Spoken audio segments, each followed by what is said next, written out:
You talked about it a little bit, but the excitement of taking this job. How did you know that this was the job that you wanted to take? Tiffany.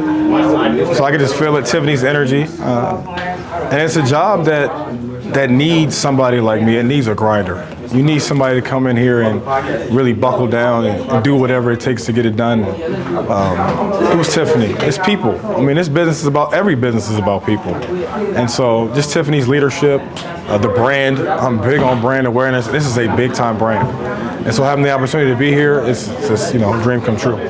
Could you hear everyone talk about like JUCO warrior or the grind of the NAIA? How has your past prepared you for this job and for what's to come? There's no job too small. I walked around and saw some things today, and I said, I'll get this done. Not trying to find somebody else to do it for me. I'm gonna get down and do it myself. And so just being humble as well, understanding how hard it is and how much work it's gonna take to turn this thing around.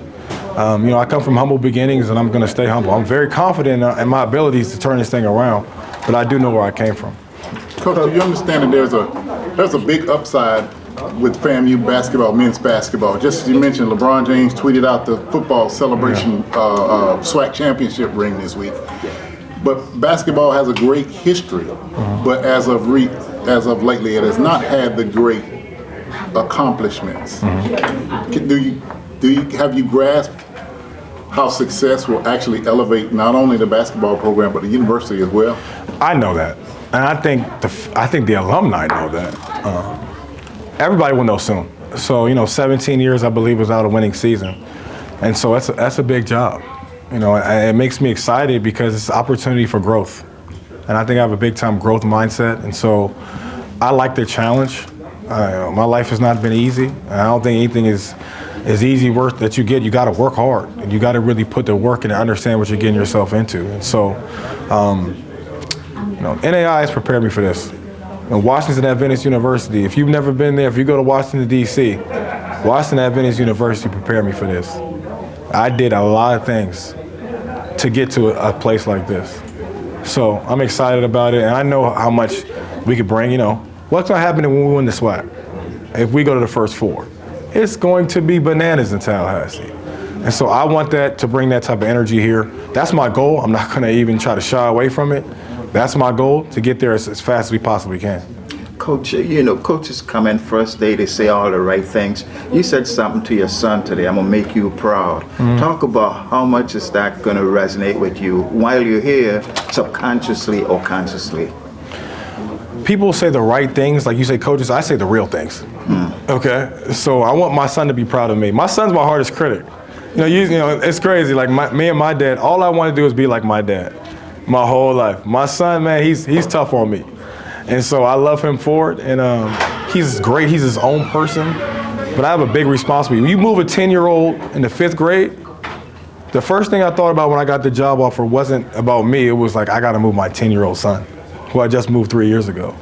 So I told him I'd make him proud. And that's what it really is about. It's about my family as well. And so doing this for him, letting him see, a positive black figure in his life like I had my dad. I've always said, like, my dad gave me a lot. If I don't give my son more than he gave me, I'm a failure. So I really am trying to make him proud. I'm trying to do it for him. Coach, during your coaching journey, you were born in D.C., and you're coming up from South Florida, so you got connections in Florida and you got connections in California, and Texas, and Chicago. Yeah, exactly. So those are all basketball, just basketball cities, states, so areas. Just talk about that and how that will help you in this role here. It's all about players. Let's be honest here. Like, if we get some dogs in here, it can change very quickly. And with the transfer portal, you got to be excited about the opportunity to really get out there and to recruit. I've been on recruiting calls all morning. I was on recruiting calls on the airport on the way here before I signed, because I'm like, I got to get the guys that we really need to get in here, along with the guys that we already have, to really turn this thing around quickly. And when I talk about analytics, it's a real thing. And I don't want to give out the scouting report, but if you look at the way basketball is trending, from the best basketball minds in the world, it's going this way. Now you can have, the fake accounts, okay? They're gonna tell you how to play basketball, and you're gonna have the barbershop guys. I'm gonna go to the top of the top. Greg Popovich tells me how to play basketball, I'm gonna listen to Greg Popovich. And so, I'm excited about the transfer portal and the interest that we're getting, a lot of high major guys a lot of really good junior college players and a lot of good high school players. So we have to build this team up, make sure that we are, really good. 13 scholarships, NCAA Division I. I've been working on 5, 6. You give me 13, we're gonna be okay.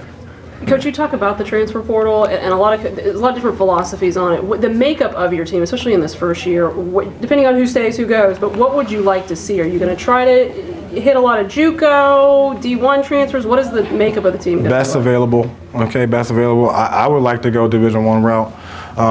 It's just a little more comfortable as well. We will hit the JUCO as well. I will be looking at NAI D2 guys because guys don't know how close those lines really are. So I will be taking some NAI and D2 guys and move them up. I got a couple right now. I can't put them out there yet, but shooting is a priority for me. It's where the game is trending. We have to have shot makers who are going to make our best players better. Keith Lamar is so good. Keith Lamar with shooters around him, he's going to be really good. He's a great kid. So I'm excited about getting a chance to coach him. I really want him.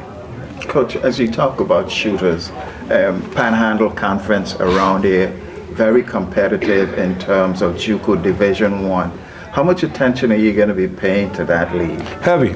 I mean, you look at the Florida JUCOs, it's them in Kansas, that's it. Them Kansas and Texas, excuse me.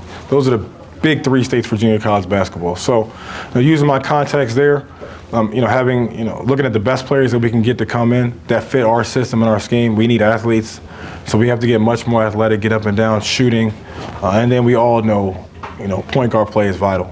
So extension of the head coach, and so looking at just getting, the guys that we have here right now, and then bringing in some more guys to help and getting this thing rolling. Coach, I'm wondering how much you're aware of how comparative your resume is to the last coach that led this team to the MEAC championship.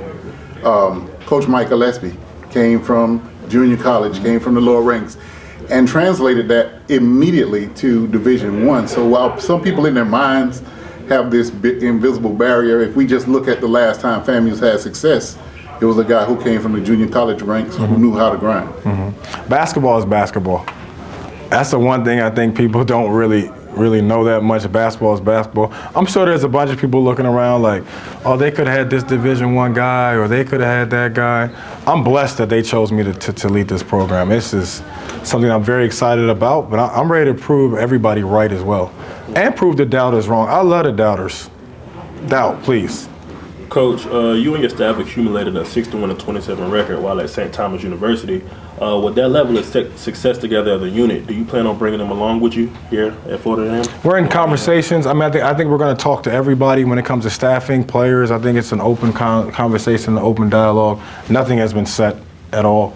I'm just trying to get up here and make sure that I'm good relationships with you all, so you write good stories about us as we kind of move forward.